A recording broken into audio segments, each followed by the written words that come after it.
My channel Kashaf voice पुरस्कार कहानियाँ।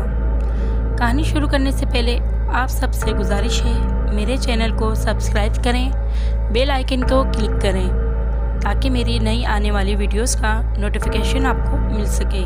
शुक्रिया। चलते हैं कहानी की तरफ।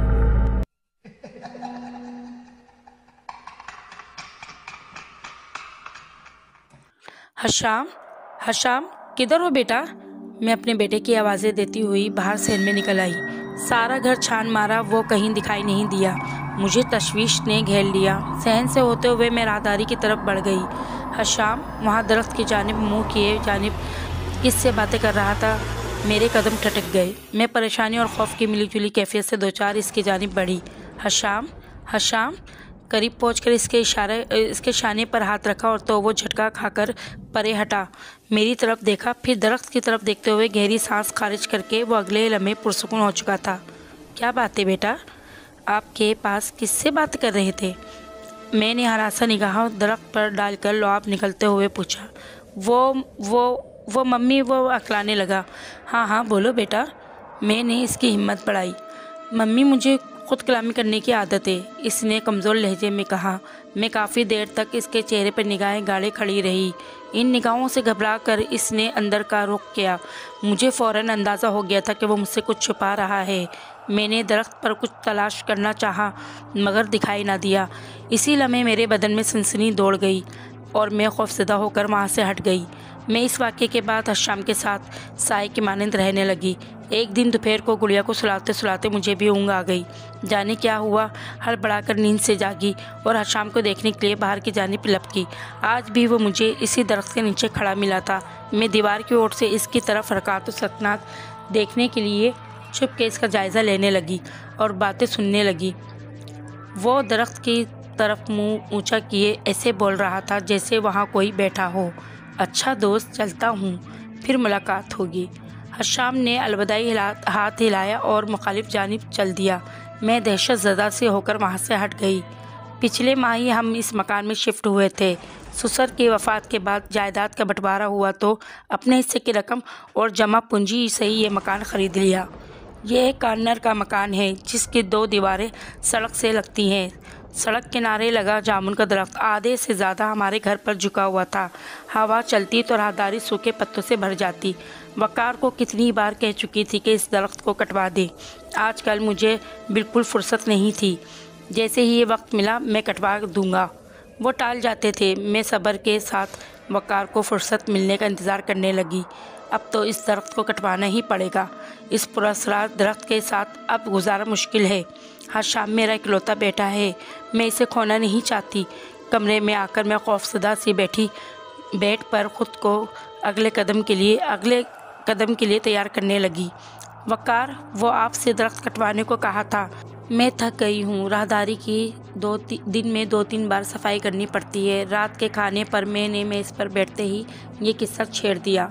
हशाम को शदीद झटका लगा था। मम्मी, आप परेशान ना हो, मैं कर दिया करूँगा सफाई। वैसे भी स्कूल की छुट्टियाँ पड़ रही हैं। वो दरख्त बचाने के लिए परेशान नज़र आने लगा। नहीं बेटा, कितनी बार करोगे? इस दरख्त का कट जाना ही बेहतर है। मैं अपने आप के अंदर खौफ को छुपाए बाज़ार आम से अंदाज में कहती अपनी प्लेट में सालन निकालने लगी। वो कुछ देर यूं ही बैठा रहा, फिर उठकर चला गया। खाना भी ठीक से नहीं खाया था मगर मैंने रोकना और सवाल जवाब करना मुनासिब न समझा। वकार वैसे भी अपने काम काज में इतने उलझे हुए थे कि उन्होंने हशाम पर तवज्जो ही नहीं दी। वकार, दरख्त कटने का काम जितनी जल्दी हो सके निपटा दीजिए, मैंने इल्तिजाया लहजे में इनसे कहा। वह इस बात में सर हिलाते हुए इत्मीनान से भरी सांस खारिज की। मैं सहन में खड़ी थी कि मुझे फलक शगाफ चीख सुनाई दी। मैं घबरा कर बाहर गली में निकल आई। सामने दरख्त पर पत्तों के बजाय खौफनाक चेहरे लटक रहे थे और आसपास हर जगह खून बिखरा पड़ा था। इन चेहरों ने मुझे देखा तो मेरी जानिब हिमकने लगे। मैं भागना चाहती थी मगर मेरे कदम मुंजमद हो गए। मैं चीखना चिल्लाना चाहती थी मगर मेरी आवाज़ में अटकी हुई सांसें लेने में दुश्वारी महसूस हो रही थी। गुड़िया के रोने की आवाज़ पर मैं हड़बड़ाकर नींद से जागी। या अल्लाह, तेरा शुक्र है, ये ख्वाब था।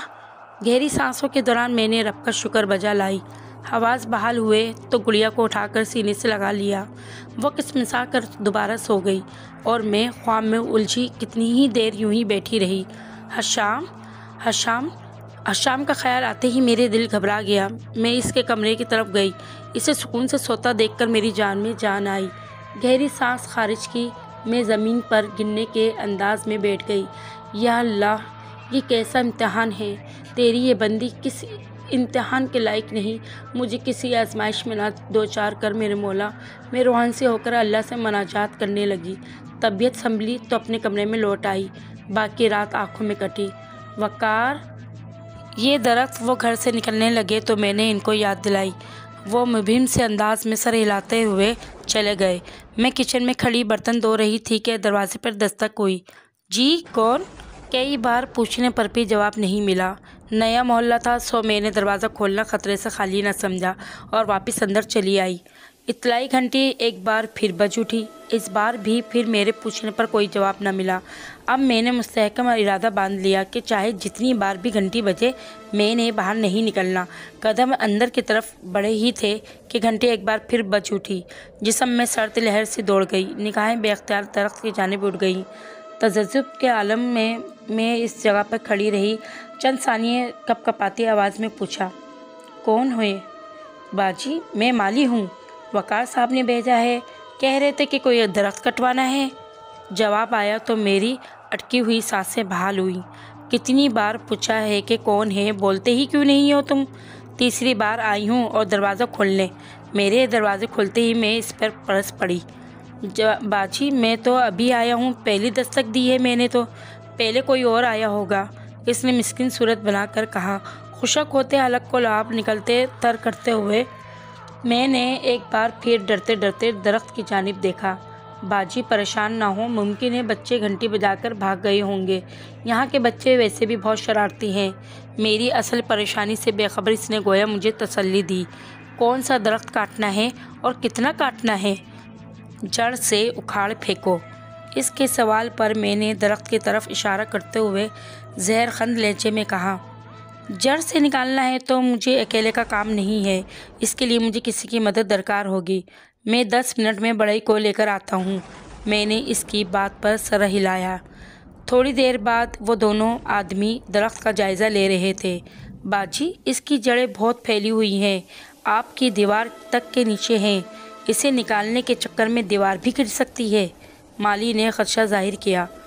कोशिश तो करो, मैंने इल्तिजाया लहजे में कहा। बाजी, दीवार को नुकसान पहुँचे बिना ये काम नज़र नहीं आता, माजरत ख्वाह लहजे में जवाब दिया। अच्छा चलो फिर जहाँ तक मुमकिन है दरख्त काट लो, मैंने कदरे तवक्कुफ़ के बाद कहा। जी बेहतर है। वो दोनों बंदे सर हिलाते हुए दरख्त की तरफ चल दिए और मैंने अंदर का रुख किया। सारे काम मेरे अधूरे धरे थे। ये कैसी आवाज़ है? हशाम आरी की आवाज़ सुनकर मेरे पास किचन में चला आया। कुछ नहीं, जाओ आज आप अपने कमरे में जाकर पढ़ो।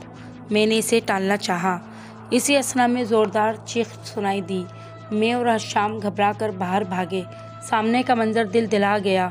बड़ई ज़मीन पर गिरा बुरी तरह चिल्ला रहा था। इसका एक हाथ बदन से जुदा होकर दूर जा गिरा था और आरी खून से लथपथ थी।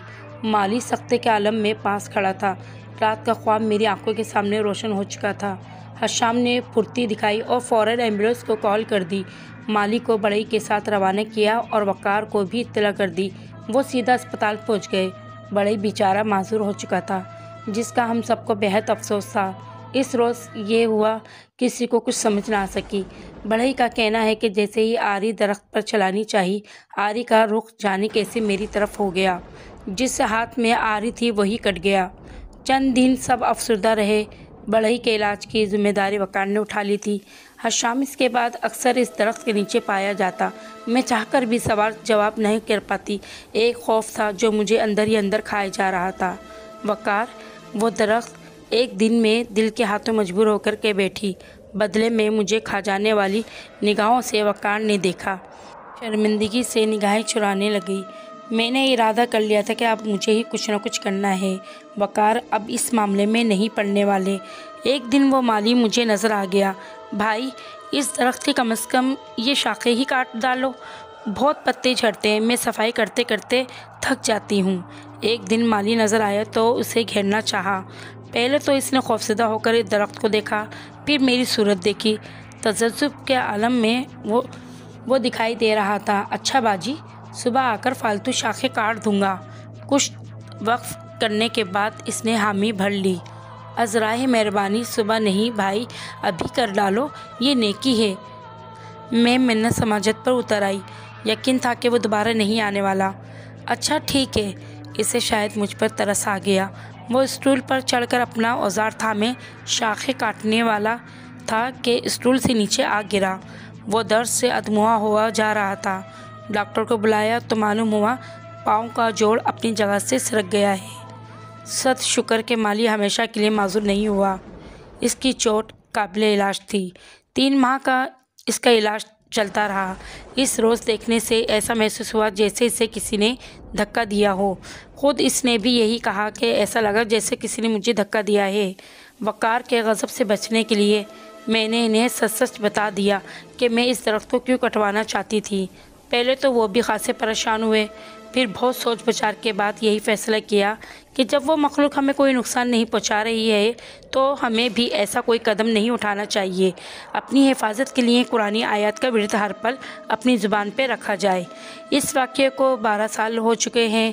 میرا بیٹا شام آج بھی اس درخت کے پاس وقت بتاتا ہے، غیر مرئی مخلوق کے ساتھ باتیں کرتا ہے، بلکہ کبھی کبھار تو میں نے محسوس کیا ہے وہ اپنی ہر پریشانی، ہر خوشی مجھ سے پہلے اپنے اس دوست کو سنانا چاہتا ہے جو اس درخت پر رہتا ہے۔ اسے وہاں کون دکھائی دیتا ہے، اس مخلوق سے کیسے دوستی ہوئی، کبھی حشام سے پوچھنے کی کوشش نہیں کی۔ ہم نے انہیں ان کے حال پر چھوڑ دیا۔ اس پراسرار درخت کا بھید آج تک کھل نہیں سکا۔ کون رہتا تھا اس درخت پر، یہ راز کبھی نہ کھل سکا، مگر درخت کو نقصان پہنچانے والوں نے خود بھی نقصان اٹھایا۔ تو ناظرین، آپ کو کیسی لگی میری کہانی؟ آپ میرے کمنٹ باکس میں